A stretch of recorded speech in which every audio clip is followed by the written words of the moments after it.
All right, now, well, I had to take us out of the kitchen, sit at the table, because I want to talk about a serious topic with you. Okay. We talked about meat. Yeah.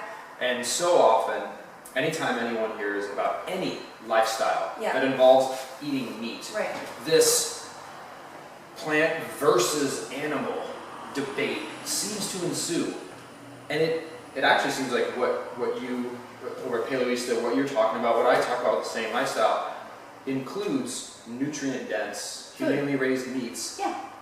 But it's actually also plant-based. It's totally plant-based. And I think a lot of people hear the paleo diet and they think it's something that it's not. They think it's, cavemen walking around eating raw meat, nothing but raw meat. Yeah. Or they think it's some kind of a permutation of the Atkins diet, which is no carb. It's not the case at all. The real paleo diet is actually 40 to 50% plant-based. So you're getting at every meal about 40 to 50% of that plate, and every single meal should be vegetables. Absolutely. Add some fruit now and then, but mostly vegetables. Mostly vegetables, absolutely. And I think it's really important for people to understand it's not fruits and vegetables together, because when you say that, people say fruit is easy. I can grab an apple. I don't have to do any prep. I can grab an orange. I don't have to do anything. Cooking broccoli takes time. Or I don't like vegetables. Well, that's kind of something we have to get away from. We have to get to the point where we're actually enjoying vegetables, which is not that hard to do. A lot of times it's just because we've had the vegetables prepared in a bad way, or we've never tried preparing them. But to your point, the paleo diet is not different from a plant-based diet. It's not all plants, but it is not all meat. It's really, really important for people to get that. And because it's mostly plant-based, it's a net alkaline diet, which is also really important to know, because a lot of the sicknesses that we're seeing today are actually based on the body being inflamed. So if we eat an alkaline diet versus an acidic diet, we let our body become more healthy, and it's a lot more difficult for us to get sick if we're alkaline. And the thing that makes me so excited about the paleo lifestyle, the SANE lifestyle, is its focus seems to be on that which really matters, which is eat the things which provide you the most of what you need and the least of what you don't. A silly example, a Snickers bar is plant-based. That doesn't mean it's good for you, right? And pink slime is meat, but it doesn't mean it's not about plants versus animals, right? It's about nutrient density and hormonal health and satisfaction. And when you could eat a plant-based diet, that will kill you, and you could eat an animal-based diet that will kill you. You can't eat a high-quality diet that will kill you. And that's like, why focus or even talk about anything other than just saying, eat the most of that which provides you the most of what you need and the least of what you don't. Yeah, and I read this really interesting article the other day, and I don't know if anybody's familiar with my story, but I was vegan for 2 years, about a decade ago. Okay. And that's vegan, not vegetarian. Oh, vegan. Okay. And not only vegan, but I was an angry vegan. And you're a militant vegan. I was, and I'm talking about myself, so this is, I can do that because I'm only talking about me. But I was at that young age where I just had graduated from college, so I had that entitlement, like I was right and everybody else was wrong, and I was ready to argue about it. So for me, it was not an overnight change, and I started with fish, and I jokingly call that the gateway protein. But the point is, at that time, I thought I was vegan for ethical reasons. I was also trying to figure out I had some stomach problems growing up, and I was always trying different ways of eating to figure out if I would start feeling better, because it went from mild to really bad, which I did sort out later, and we can talk about that later. But the thing with the vegan diet is, because I was vegan for ethical reasons, that was my main impetus. And I just read this article the other day, and it was this guy who was a former vegan, he's now a butcher. But his point was, if you're vegan for animal rights reasons, that's actually not the way to make change, because all you're doing is you're taking yourself out of the situation. You're not actually supporting the people who are meat producers in a humane way. Oh, interesting. So that's actually a really important thing to notice. Is I do believe, and again, this is not to say that everybody's vegan has to change their ways, but if you are vegan and maybe you're not feeling that great, and you're wondering if you're starting to think about eating some proteins, it's food for thought. If that's your only reason, if you actually support the people who are raising animals in a humane way, then that actually does a better service for the humane treatment of animals than just avoiding yourself from the whole picture, because then you're not supporting the guys who are trying to do the right thing. And again, I think you hit the nail on the head there, Nell, where you said the goal, like we talked about nutrition, and that's associated with quality, and the goal with a lot of people who eat a vegan lifestyle is to be humane to other living things. Right. let's not forget that plants are living things as well. Right. And there's humane, responsible, sustainable ways to produce plants. Right.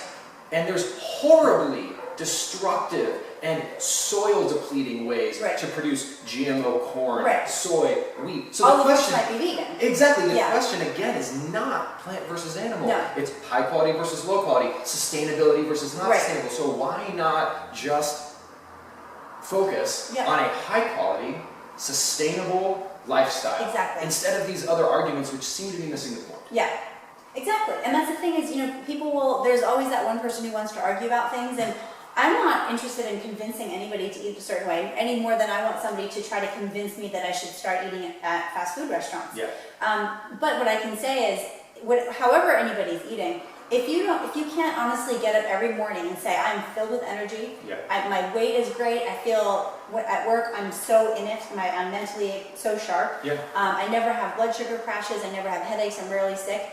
If that's something you cannot say, then you have to look at what you're eating. Absolutely. And how you're sleeping and how you're exercising, and that all collectively feeds the same picture, because you can't, unless that's the case, you can't say that your diet's perfect. And we all want our efforts in our lives to yield good fruit. And if our goal is to have a healthy body and to support the planet, and some of us, probably not people that are watching this video, aren't willing to do that. They just want to go about their business. But for people who, if you say, I want what I put in my mouth to be supporting the planet, not depleting the planet, then we just want to give you the tools so that you're actually doing that. Because if what you put in your mouth is this heavily processed faux meat, vegan garbage that's been processed and shipped all over the world and is made with GMO soy, and you are expending effort and you are depriving yourself of certain other options, and you're not furthering the cause that inspired you to do that in the first place.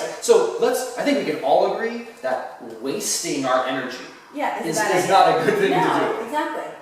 And you're right, it doesn't make any sense. And I did the same thing when I was vegan. I ate, thinking about what I ate was horrifying, because I definitely ate tofu. I ate the fake meats, which looking back made no sense, because I was vegan for ethical reasons, yet I thought I needed to eat things that looked and tasted and felt like meat. Why did I do that? It makes no sense. And what I love about Paleoisto, the SANE lifestyle, is I know some very, very healthy vegetarians. It's super healthy, and I love that. It's super high quality, super sustainable. But I also have yet to find anyone of any lifestyle that eats more vegetables than I do. Me too. and that's the key thing is, if you want to say plant-based, animal-based, blah, blah, blah, blah, blah, unless you're doing that 50% of your plate or more are vegetables. Not fruits and vegetables, but vegetables. And as we talked about earlier, that becomes a lot tastier when you enable yourself to add fat. Right? Fat quickly makes vegetables quite delicious. Oh my God. Yeah, one of my favorite things is, I like simple. I'll do gourmet preparation stuff too, but one of my favorite things is just either arugula or raw kale and avocado and raw salmon. You just take a bite of that and your eyes go back in your head. It's so good. I love it. Well, vegetables as an efficient and healthy fat delivery mechanism, that's the way to go. Exactly. And one last note on the vegetables. When people, again, they may have misconstrued what paleo is, and they think they may try it with good intention, and then they think they're eating too much meat and they're having problems with being regular. Well, and then they say, well, how am I going to get my fiber if I'm not eating my breads? Well, it's actually a fact that, generally speaking, vegetables have 7 to 11 times the amount of dietary fiber than fortified grain products do. So if you are new to paleo and you're having some problems being regular, I bet you're not eating enough vegetables. Because again, you should be eating vegetables at every single meal, including breakfast. Every single meal. And the thing I want to make clear to folks as well, you mentioned digestive problems. Certainly I can empathize with this, and I'm going to share something which I have never actually shared publicly. It's kind of embarrassing. So for decades, I struggled with flatulence. A lot of people do. And what the common wisdom, even from the medical community, told me was it was the protein in my diet and it was the fiber in my diet. So I would try experiments where I would eat less protein, and I would try experiments where I would eat less vegetables, which is certainly not healthy. That never did the trick. I eliminated dairy. Oh, there you go. And no-brainer. And it went away. And again, that's in a sane way of eating. Certainly, low sugar dairy can be a part of it. But for me, it didn't fit. No. And the key point I'm trying to make here is, if you are experiencing flatulence problems, don't immediately throw out the protein. Right. Definitely don't throw out the vegetables. Right. I would try to do without dairy first. Yeah.